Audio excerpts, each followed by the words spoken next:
মেয়েদের যদি ক্যারিয়ার নিয়ে কিছু ভাবতে হয় আমার মনে হয় সেটা বিয়ের আগে ভাবা উচিত। কারণ বিয়ের পর না মেয়েদের ক্যারিয়ার বলতে আসলে কিছু থাকে না। সেটা ম্যাক্সিমাম ক্ষেত্রে। হয়তোবা কিছু ক্ষেত্রে মেয়েরা বিয়ের পরেও পারে কোনো কিছু একটা করতে। কিন্তু সব মেয়েরা আসলে পারে না। একবার যাকে সংসারে ধরেছে তার লাইফ ওই সংসারের মধ্যেই আটকে যায়। তো এত কষ্ট করে পড়ালেখা করে এত দূরে সে তারপর যদি নিজের জন্য কিছু করতেই না পারে তাহলে সেই পড়ালেখার আসলেই কোনো দাম নাই। কারণ শ্বশুরবাড়িতে তো পড়ালেখা কোনো কাজেই দেয় না। শিক্ষিত অশিক্ষিত শ্বশুরবাড়িতে সবাই একই সমান।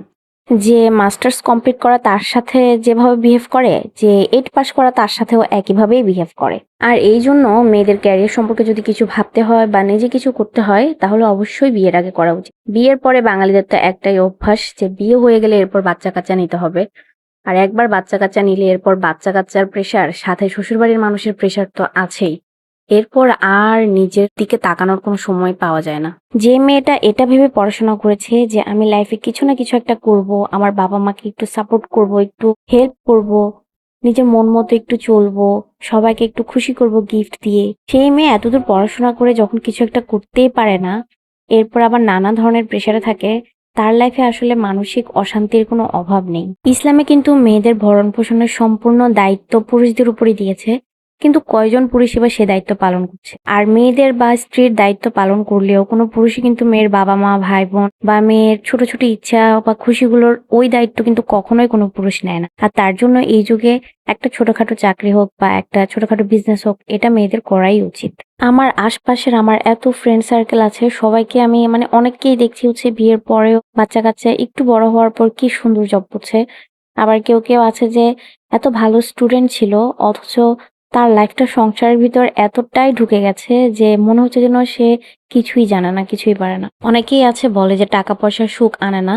তবে আসলে সুখে থাকতে গেলে না টাকা পয়সার অনেক দরকার। টাকা পয়সা ছাড়াও সুখে থাকা যায় না।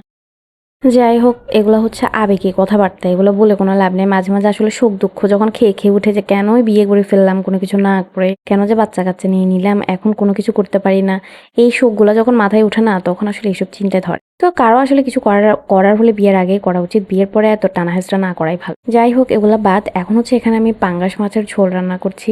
চাকরি না করলে কি হয়েছে, রান্না বান্নাগুলা খুব সুন্দর করে শিখে নিছি মাশাআল্লাহ। এই রান্নাবান্না খাওয়াই মানুষের মন জয় করবো আর কি। কি করবো, গিফট টিফট এগুলা দেয়া সম্ভব না। পাঙ্গাস মাছের ঝোল রান্না করার জন্য প্রথমে হচ্ছে মাছ ভাজা করে নিয়েছিলামই। আর এখানে মশলাটা খুব সুন্দর করে কষিয়ে নিয়েছি। মশলা কষালে মাছগুলো অনেক বেশি মজা লাগে। তো মশলা কষানোর পরে ঝোল দিয়ে দিয়েছি। ঝোল দেওয়ার পরে এই যে এখন যখন বলক চলে আসছে এর মধ্যে হচ্ছে মাছগুলা ছেড়ে দিব। এই বড় সাইজের পাঙ্গাস মাছগুলা খাইতে একদম অনেক বেশি মজা, টেস্টি টেস্টি একদম। তো এই যে সবগুলা মাছ এখন আমি দিয়ে একদম ঢাকনা দিয়ে রেখে দিব। আর চুলার হিট মিডিয়াম রাখবো, বেশি জোরে দিব না। আস্তে আস্তে এগুলা স্বাদগুলা বের হবে, খেতেও সেই দুর্দান্ত হবে। তো এই যে মাছগুলা দিয়ে হচ্ছে এখন এই যে নেড়ে চেড়ে দিচ্ছি, নেড়ে হচ্ছে ঢাকনা দিয়ে রেখে দিব।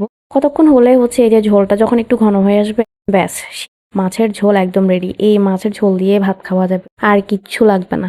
পাঙ্গাস মাছ হচ্ছে গরিবের জাতীয় মাছ, যেটা হচ্ছে আমরা সবসময় খাই। অনেক বেশি বকবক করে ফেলেছি। আজকের ভিডিওটা এ পর্যন্তই। আশা করি সবাই ভালো থাকবেন। আল্লাহ হাফেজ।